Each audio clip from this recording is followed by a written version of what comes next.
All right. Good morning, everybody. Welcome to Rise and Elevate with myself, Devin Pinches, and my co host, Tom Fox with AnnieMac Home Mortgage. We are on episode 5.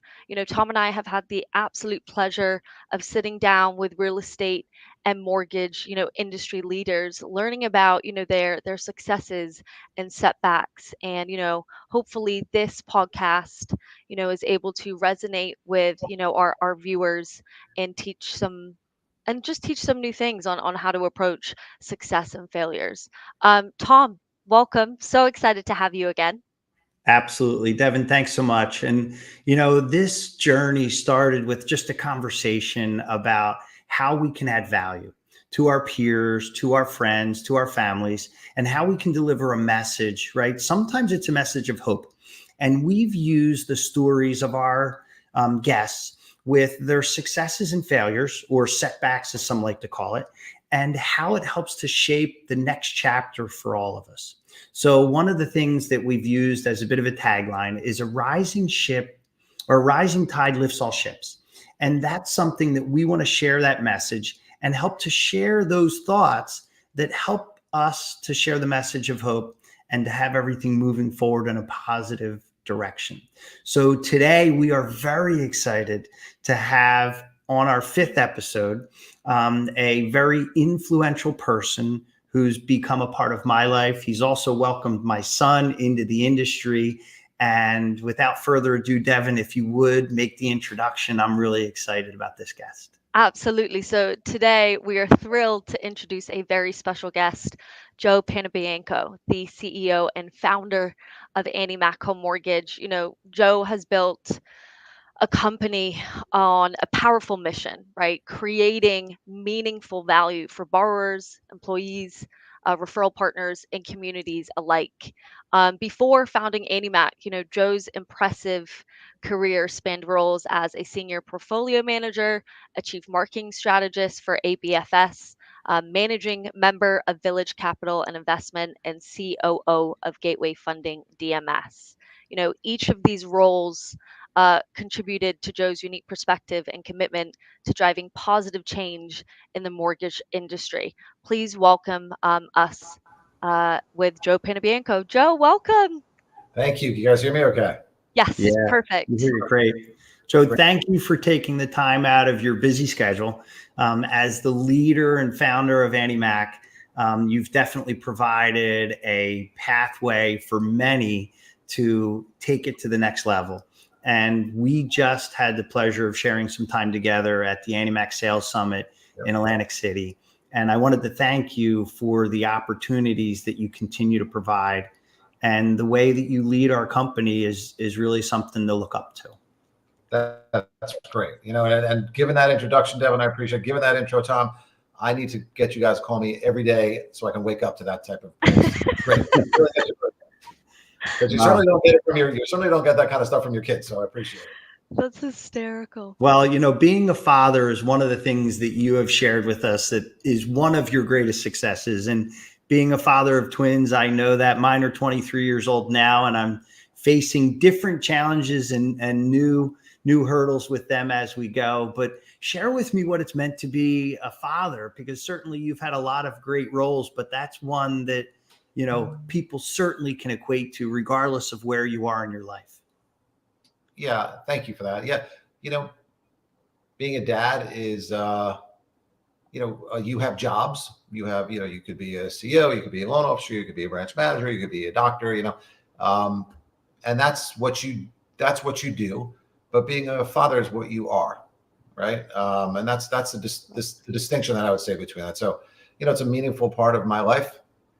Proud to be a father, for sure. Proud of all my kids, but I would say, it is, I'm not ashamed to say, at the very top of my hierarchy in terms of my why, right? You've got to have a why. Yep. And when anyone who tells you this is an easy business is lying to you. So some days you need a why, right? And I'm blessed that I can look to my children and find my why on a daily basis, even if they are me and not treating me as well as you and Devin. Maybe they can learn, the intro we gave you this morning, Joe. But may I ask, What values do you hope to pass on to your children?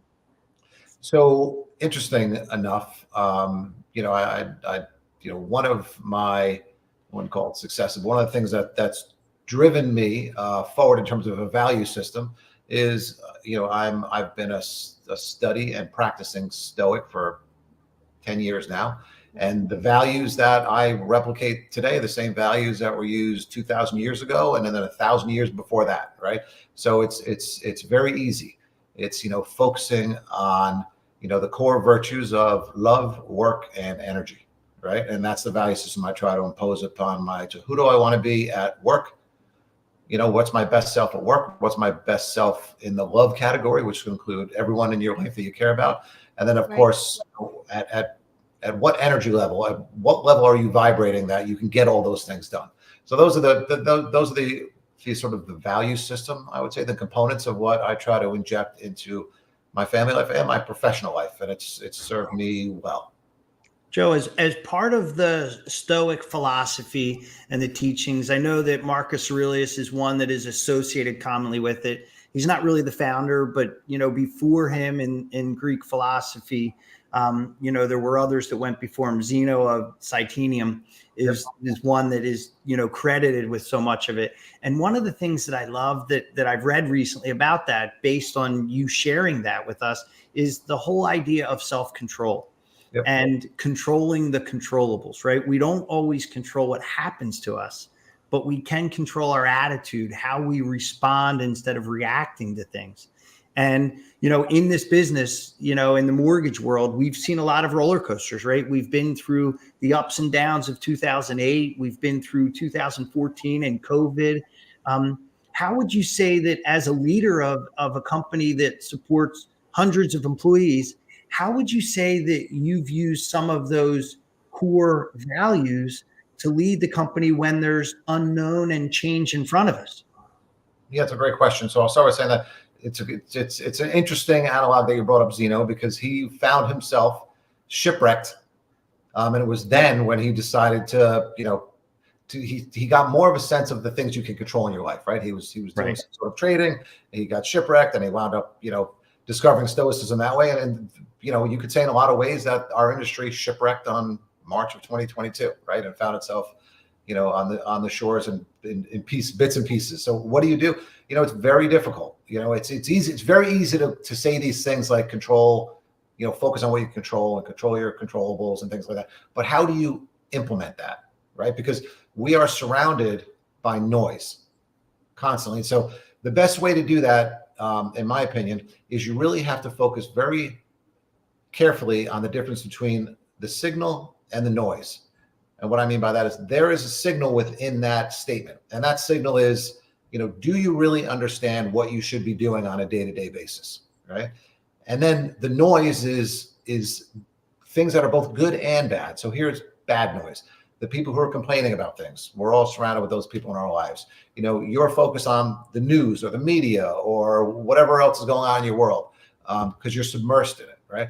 But some of the stuff that's also noise, and it's a challenging thing to talk about, is really, your significant others, your family, your friends. Like, everyone is pulling you away from the signal, and they're trying to pull you into the noise. And doesn't mean that they're bad. They're definitely not. They're amazing people. But everyone wants something.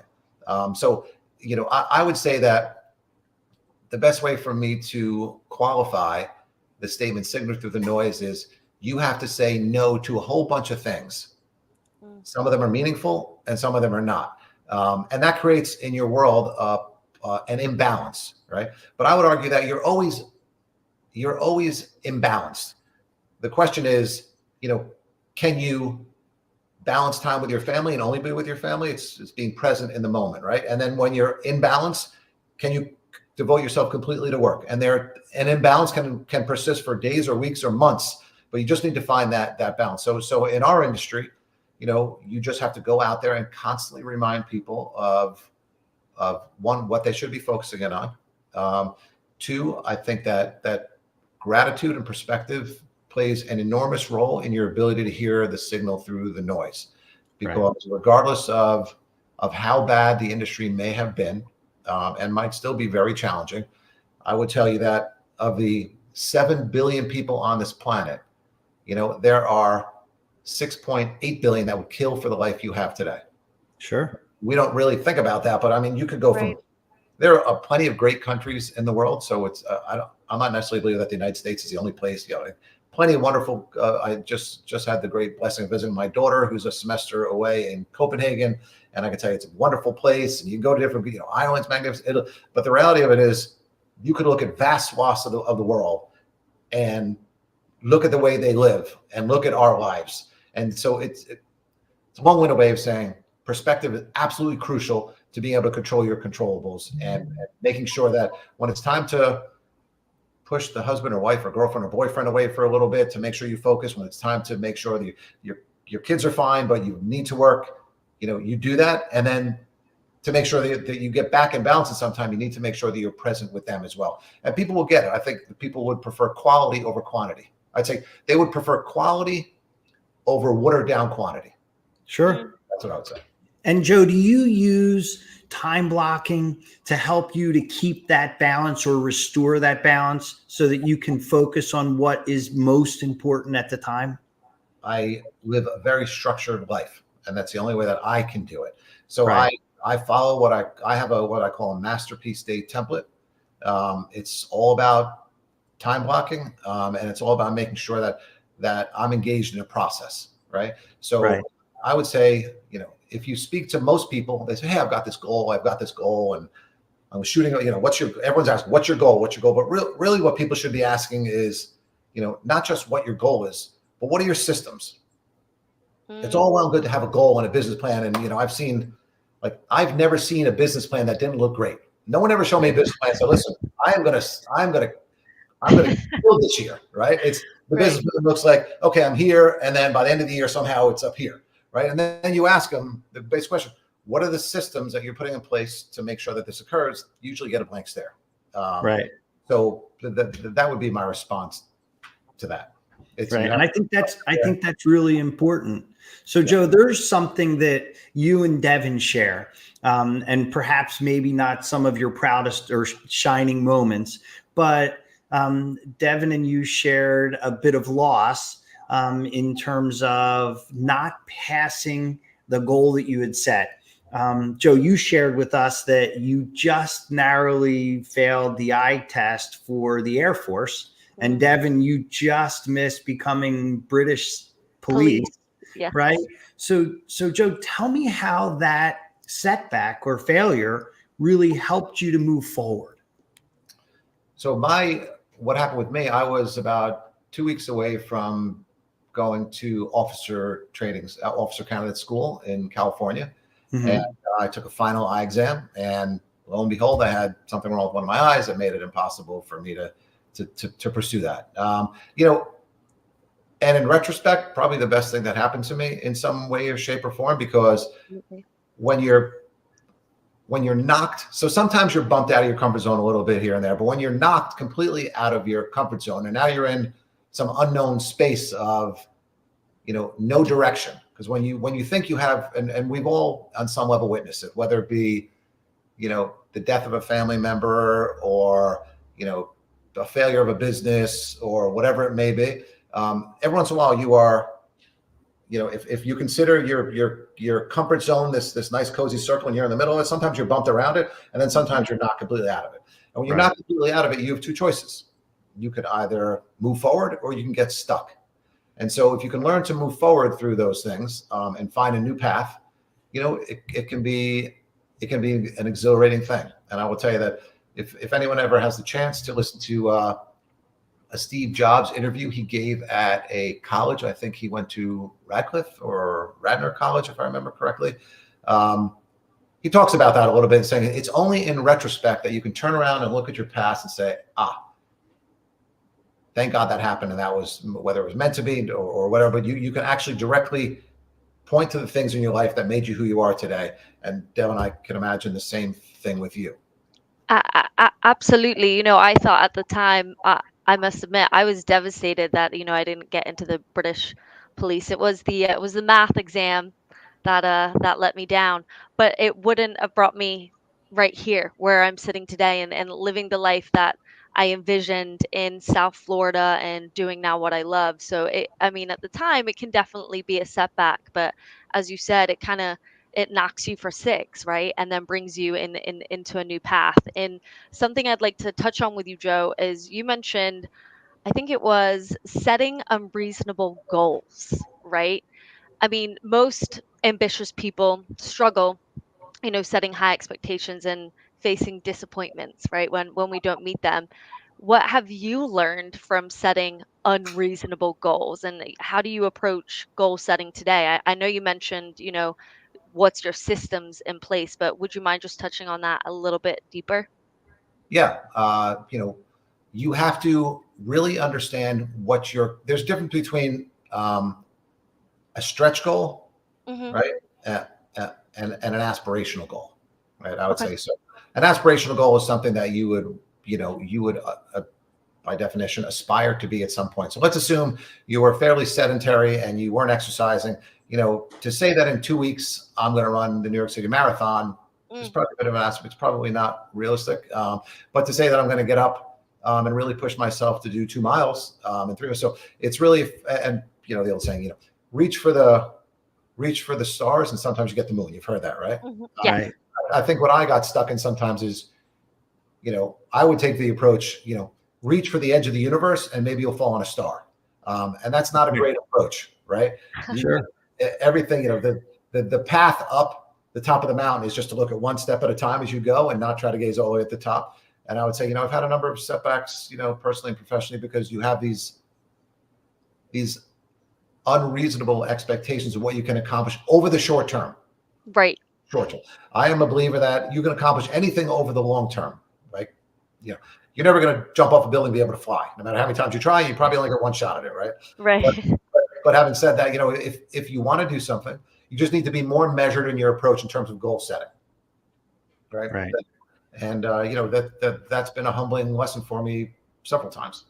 So, Joe, do you think that the goal setting kind of falls into or follows along with having a good work ethic? You've talked about the work ethic is important. How do you find the motivation to continue that work ethic on a regular basis, even if you've fallen short of some of your goals?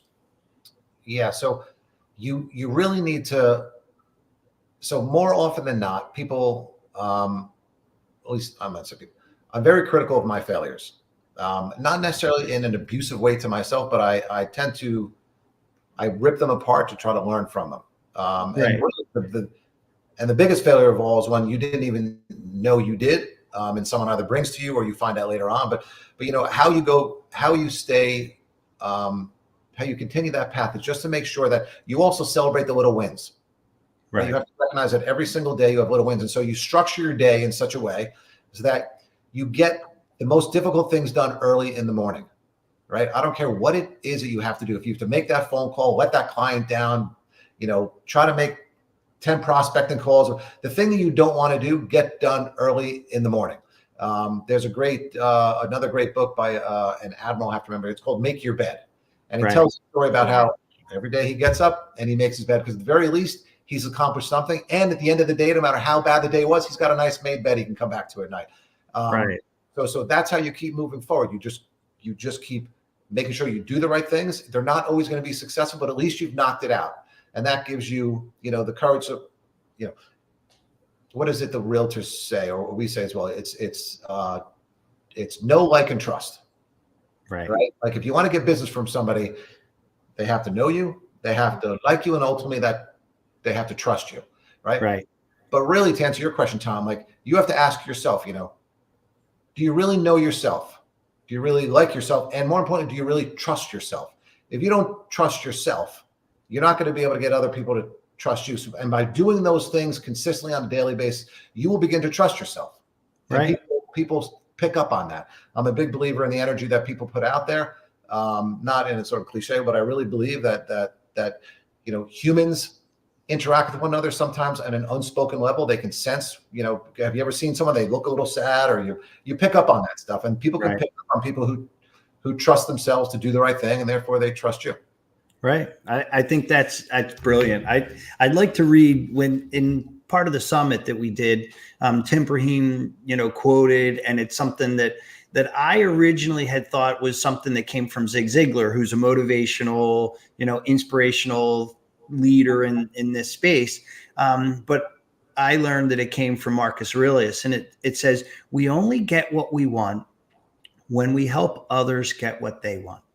And I think part of the message of what you've been sharing us is that you've been, understanding who you are and what your limitations and successes and where you've been are, but you're also helping others in our company to feel the confidence that they can go forward and make progress and move in the right direction because you've put the systems, the tools, the people together, right? You had shared with us that surrounding yourself with good people is one of the things that you're most proud of. Share with me how you get to understand having the right people. How do you find the right people? So I'm a believer that most people are good. I honestly believe that. And I believe that if you give most people a chance, they will try to succeed. They will do their best to succeed. So finding the right people, finding good people, I think is easy. Now, what's challenging is finding the right person for the position that you need to fulfill. And I think it's more challenging is having those discussions with people when they've reached their limitation and you need to bring somebody else in to take them that next mile, right? Right. So, how do you do that? I think one, you start by putting your best foot forward. I'm a big fan of saying if you always put your best foot forward, you would better expect it to get stepped on every once in a while. Right. More likely than not, people, if you give people agency, autonomy, and support, they'll surprise you on the upside. Right. And over time, if you start with 1,000 people, over time, you will find that group shrink because some people can't, some people won't, and some people don't. But the best thing you can do once you find those people is keep them very close. And again, I still believe that you keep them close by being the best you can be for them. And sometimes your foot does get stepped on, and that's okay. But if you can put your head down at night, I think people would. I think the great answer to is it better to be loved or feared? Is loved, because when you're feared,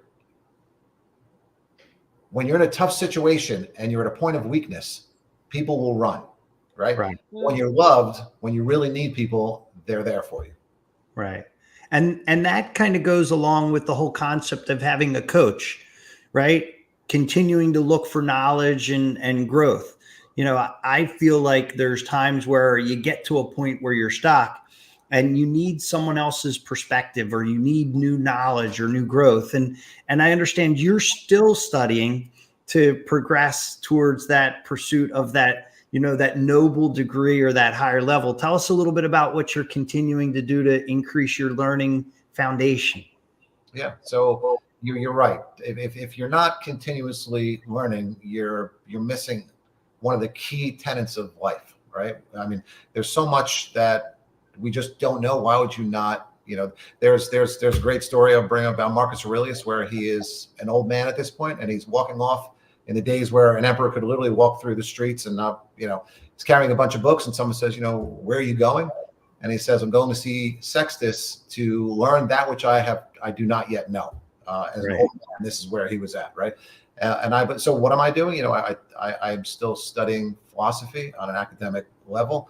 I've taken off the last year, given what's going on in our industry, to really focus. Because again, sometimes you have to be out of balance, and this is a time where we're out of balance. But just next week, I have a coach, and I'm part of a coaching organization called Heroic, led by this gentleman Brian Johnson. And I'm going to Athens, Greece, in 3 or 4 days to study in the Colosseum, even at Aristotle's Old Lyceum, just to reconnect and set goals and strategies and get perspective, right, and learn. And I think, if you think you don't have time to learn anything, then you really need to start learning. Like it's one of those things where if you don't even understand that you need to learn, then you really need to sort of dig in a little bit more, just give it a chance. But yeah, it's just a constant growth. And there's nothing that I haven't studied, regardless of what it is, that I haven't found some way to implement in that, work, love, and energy sphere. You're always, you have to, I would say the best thing I could say about this topic, then I'll move on, is, we are not just studiers, we're not just philosophers, right? You also have to be executors, right? So don't be a librarian of the mind, as they often say, be out there and actually put stuff that you learned to use, and you'd be amazed at how useful that stuff is. Well, there's a saying about, if you need something done, give it to a busy person, right? Because the doers do, right? And I find that sometimes, Joe, I'm always doing, right? But I find that sometimes I need to slow down a little bit. I need to be reflective about what I've done. And quite frankly, sometimes we need to be, and you said critical of yourself, sometimes we need to be critical of how we responded or reacted in a situation so that we can learn from it, right? Are you someone that believes in journaling? I journal every day. Okay. Every day, and twice a day. So I journal before I go to bed. Right. So my day, so today is the 30th. So for me, the 31st really starts the night of the 30th. Right. Okay. So journaling starts with, I have a full understanding of what my next day looks like, what my one thing is, and the things that, I need to accomplish. So by doing that, you step into your day. You don't wake up and figure your day out, right? And it also eliminates a lot of decision fatigue. Decision fatigue meaning the decision's already made for you. So you're fresh, you're ready to go, and you just jump into it.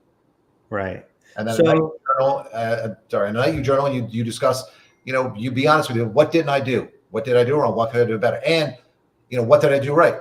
Right. And those 4 or 5 simple questions, and it's, it works out. It works out really well. It's a great way to kind of chart your growth, or just to be critical of where you're going, and are you keeping up with your goals and your mindset, right? I'm a big believer that a positive mindset can certainly help us to overcome things that might be monumental if we think about them as an insurmountable, challenge. And that mindset is something that I believe that, and that energy that you talk about is something that we try to share and we give to not only our clients, but our family and everyone that's here with us on this journey. So Joe, I'd like to ask you, just what do you see happening in the next year, 2025, in the mortgage industry? And certainly just a little bit of insight so that we can share with those around us what you believe is on the precipice of, our industry. Okay. Probably not a popular view, but I do believe that the industry is still going through a process, right? Sure. So without being too lengthy here, I'll tell you that, when you shut the economy off completely, and then you inject it with a quadruple dose of adrenaline in terms of $4 or $5 trillion worth of stimulus, stuff's going to happen, right? Sure. And so we've gotten ourselves in a position where, the MBS composition is upside down, right? Housing is priced very high, and rates are still high. People, I get a chuckle out of when people say, well, in 1987 rates were, but home prices were also $25,000. Like, it's a different world. It gets down to affordability. So, we are getting through that process of what I call normalization, right? But where we are in the process, I think where people thought 2, 3, 4 months ago that we were in the bottom of the ninth, I don't see that as the case. I see us more sort of in the 6th or 7th inning. We still have a ways to go. So in terms of 2025, the phrase that I have coined for myself is sort of potentially short feast, long famine. Right. Okay. So there will be periods of times where it'll look like things are slowing and improving, or there's some exogenous event, God forbid, offshore or on here that creates rates to rally. And I think better as an organization, be prepared to take advantage of that, because they're likely to fade almost as quickly as they've come. We've seen 2 instances of that already. I see no reason to see that that's not going to occur. Right. The U.S. economy fundamentally is still very strong, even though there are definitely pockets pockets of challenge out there. You know, and so what you have is you could argue how restrictive the Fed is, but the Fed is clearly restrictive if you just want to look at the very basic fundamentals of economics, and so, it's like you're slowing your car at 70 miles an hour and not knowing how hard you're getting on the brakes, but you definitively know you're hitting the brakes, right? So Right. during the process of trying to figure out, that second rate of change, right? That second derivative, how fast are we slowing, so to speak? There's going to be some bumps. Yeah. So, going through 2025, the likelihood that we get more normal as each passing quarter goes is definitively where we're heading. But if I had to give any advice to folks out there, I'd say you've got to be ready. This is not the time to, spend, engage in profligate spending on things that don't. It's not the time to, go back to the way it was in terms of 2020, in terms of Right. your staffing, your expense. You still have to be smart. You still have to have the tools, resources, and products that can focus on buyers, especially when it comes to stretched affordability. You need to have tools and mechanisms to penetrate markets that both lack inventory and have demand, and markets, notably areas of Florida and area of Texas, that are just starting to face inventory challenges. So that would be my 2025 guidance for folks in a nutshell. So focus and discipline are probably two tools that we need to use to continue to be successful in this business, right? And I'll quantify that by saying, focus on the activities that will drive your business forward, and the discipline to do those activities on a consistent basis. I love it. Joe, I want to thank you very much for spending the time with us. Yeah. The Rise and Elevate podcast. This is our 5th episode. We're really excited about continuing. It's been a pleasure speaking with you. Thank you for sharing your insight, some stories, and we really appreciate the fact that you shared this time with us today. Yeah, it's my pleasure. Just do me one favor. When Spotify bumps Joe Rogan for this podcast, be one of the first guests. That would be amazing. We're told that if we can make it to 200 episodes, we're guaranteed to be successful. So that's the game plan. I don't know if that's fortitude or discipline or dumb luck, or we just get the right guests to come together with us. But I'd like to share one thing with you, Joe, as a supporter of some of the things that I've done personally. We were out this weekend with the AnnieMac Cash to Keys Top Alcohol Dragster. Yes. And for the first time ever in my career, I was the number 1 qualifier. And we were pretty excited about that. We came right out of the box with a 525 at 271 mile an hour. And my father, who's part of our team, was, beyond the moon. And I wanted to say, thanks for giving us a purpose and a reason and being able to share the message, because I've used that to help stay connected on many different levels. So we appreciate all you've done together to help us rise together. Sincerely, I appreciate you guys. Thank you guys for having me. Thank you so much, Joe. We really appreciate it. And everybody, thank you so much for joining us with Joe Panebianco, the founder of AnnieMac Mortgage. Thank you. Thanks, Joe. Thank you.